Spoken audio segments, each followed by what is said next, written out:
ಉದ್ಘಾಟನೆ ಮಾಡಲ್ಲ ಅಂತ ಹೇಳ್ತಾರೆ. ನಿಮಗೆ ಅನ್ಸುತ್ತೆ ಮಾಡ್ತೀರಾ ಅಂತ ಅನಿಸುತ್ತೆ. ಸರಿ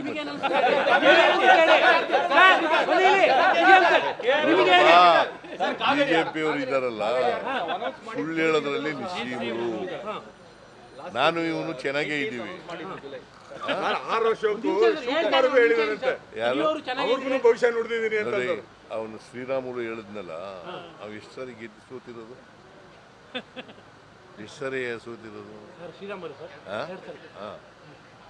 ಪಾರ್ಲಿಮೆಂಟ್ಗೂ ಸೋತ, ಅಸೆಂಬ್ಲಿಗೂ ಸೋತ. ಮತ್ತೆ ಅವನು ಭವಿಷ್ಯನು ಹೆಂಗ್ ನುಡಿತಾನೆ?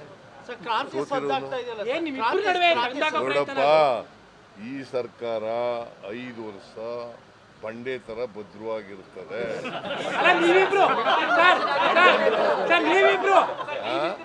ನೀವಿಬ್ರು ಜೊತೆಯಲ್ಲಿ ಚೆನ್ನಾಗಿರ್ತೀರಾ ಅಂತ.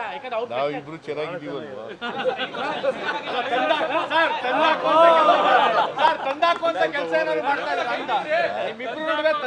ನೋಡಪ್ಪ, ಯಾರು ಹೇಳಿದ್ರು ನಾವು ಕೇಳಲ್ಲ.